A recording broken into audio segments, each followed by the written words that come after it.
Hello guys, আসসালামু আলাইকুম। Welcome back to my channel Lutfa village cooking. তো বন্ধুরা, আজ আপনাদের জন্য খুবই চটপটা একটা রেসিপি নিয়ে এসেছি, সবারই খুবই পছন্দের পাকোড়া। তো আজ আমি কাঁচা পেঁপে দিয়ে খুবই মজাদার ও ক্রিস্পি একটা পাকোড়া রেসিপি আপনাদের সাথে শেয়ার করব।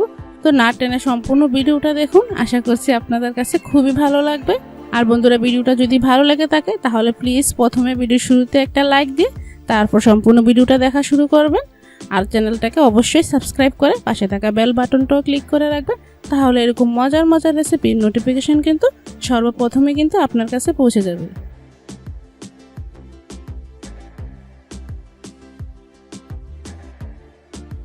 কাঁচা পেঁপে পাকোড়ার জন্য এখানে আমি কাঁচা পেঁপে নিয়ে নিয়েছি। পেঁপেটা একদম খোসা ছাড়িয়ে একদম ভিতরে বিচিগুলো ফেলে দিয়েছি। তো দেখুন, এখানে আমি সবগুলো পেঁপে কিন্তু একটু ধুয়েও নিয়েছি, কারণ পেঁপের গায়ে কিন্তু অনেকটা কষ থাকে। তো এখন আমি গ্রেটারের এরকম বড় অংশটা দিয়ে একদম লম্বা লম্বা করে গ্রেট করে নিচ্ছি। পাকোড়ার ক্ষেত্রে কিন্তু একটু লম্বা লম্বা করে গ্রেট করবেন, তাহলে দেখবেন পাকোড়াটা খেতেও কিন্তু খুব ক্রিস্পি হবে আর দেখতেও কিন্তু অনেকটাই সুন্দর দেখাবে। তো দেখুন, সবগুলো পেঁপে কিন্তু আমি গ্রেট করে নিয়েছি। তো এখন একটা বড় বাটিতে নিয়ে নিয়েছি ধোয়ার জন্য। তো উপর থেকে একটু পরিষ্কার পানি দিয়ে একদম কষলিয়ে ভালো করে পেঁপেগুলো ধুয়ে নিতে হবে। তো বন্ধুরা দেখুন, এখানে কিন্তু অবশ্যই পেঁপেটা একটু ভালো করে ধুতে হবে, যেহেতু পেঁপের গায়ে কিন্তু অনেক কষ থাকে। আমি কিন্তু ছিলার পরও ধুয়ে নিয়েছি এবং কাটার পরও কিন্তু একটু ভালো করে কষলিয়ে পানিটা পাল্টিয়ে ধুয়ে নিতে হবে। তো আমি কিন্তু পানিটা 1-2 বার পাল্টিয়ে নিয়ে এসেছি। এখন আমি একটু কষলিয়ে ধুয়ে নিচ্ছি আর একদম ভালো করে চিপে পানিটা ঝরিয়ে নিচ্ছি। একদম শুকনো করার প্রয়োজন নেই, কিন্তু যতটুকু সম্ভব পেঁপে চিপে পানিটা ঝরানো যায় ততটা সম্ভব ঝরিয়ে তারপর পেঁপেগুলো নিয়ে নিতে হবে। তো দেখুন, পেঁপেগুলো কিন্তু একদম পানি ঝরিয়ে আমি নিয়ে নিয়েছি। এখন আমি উপকরণগুলো অ্যাড করে দিচ্ছি। প্রথমে যে স্বাদ মতো লবণ, 1/2 চামচ পরিমাণ হলুদ গুঁড়া, 3 টেবিল চামচ পরিমাণ ময়দা, 2 টেবিল চামচ কর্নফ্লাওয়ার না থাকলে এখানে বেসনও অ্যাড করতে পারেন। দিয়ে দিচ্ছি 1 টেবিল চামচ ধনে পাতা কুচি আর 1 টেবিল চামচ কাঁচামরিচ কুচি। পেঁয়াজ দিয়ে দিচ্ছি 1/3 কাপ পরিমাণ। পাকোড়ায় কিন্তু পেঁয়াজের পরিমাণটা একটু বাড়িয়ে দিবেন, তাহলে খেতে খুব ভালো লাগবে। আর সবশেষে দিয়ে দিচ্ছি একটা ম্যাগি স্বাদে ম্যাজিক মশলা।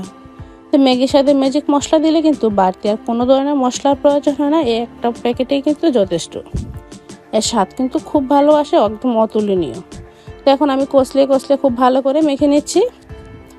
তো বন্ধু, এই পর্যায়ে যদি আপনাদের আরও একটু পানছে মনে হয়, তখন কিন্তু আপনারা আরও 1 চামচ বা 2 চামচ পরিমাণ ময়দা অ্যাড করে দিতে পারেন।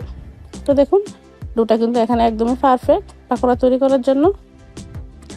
তো এখন আমি চলে যাচ্ছি ভাজার জন্য। আর এটা কিন্তু রেস্টে রাখা যাবে না, রেস্টে রাখলে কিন্তু পানি ছেড়ে দিবে, তাই মেখে কিন্তু সরাসরি তেলে ছেড়ে দিতে হবে। তো আমি এভাবে পাকোড়া শেপে একে একে দিয়ে নিচ্ছি। তো বন্ধুরা, পাকোড়াগুলো কিন্তু এভাবে আমি ভাজি। অনেকে কিন্তু একদম চ্যাপটা করে ভাজেন, সেক্ষেত্রে কিন্তু পাকোড়াগুলো ভিতর পর্যন্ত একদম মুচমুচে হয় না। তো একটু এলোমেলোভাবে ভাজলে পাকোড়াটা অনেকটাই মুচমুচে হয়। আর তো আমি সবসময় কিন্তু চেষ্টা করি এভাবে ভাজার জন্য, এতে করে বাচ্চারাও খুব পছন্দ করে।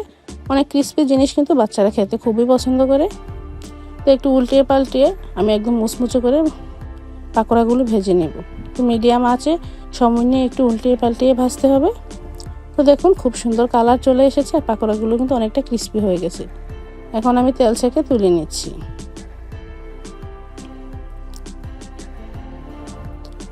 তো বন্ধুরা, সেমভাবে আমি বাকি সবগুলো পাকোড়াও দিয়ে নিচ্ছি। এই কাঁচা পেঁপের পাকোড়া কিন্তু অনেক পুষ্টিগুণ। কাঁচা পেঁপে কিন্তু আমাদের শরীরের জন্য যতটা উপকার, বাচ্চাদের শরীরের জন্য অনেক উপকার। পেটের অনেক ধরনের সমস্যাও কিন্তু কাঁচা পেঁপে কেটে দেয়।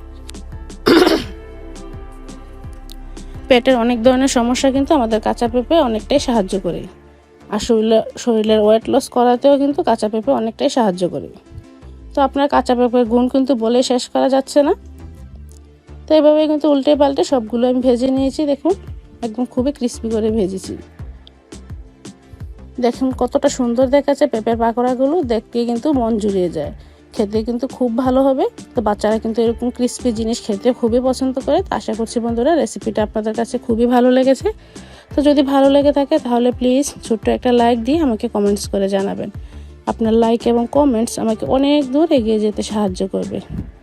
আর যদি বন্ধুরা এরকম মজার আরও রেসিপি দেখতে চান তাহলে অবশ্যই চ্যানেলটাকে সাবস্ক্রাইব করে রাখবেন। আর যারা বন্ধুরা ফেসবুক পেজ থেকে দেখছেন তারা অবশ্যই আমার পেজটাকে ফলো দিয়ে রাখবেন।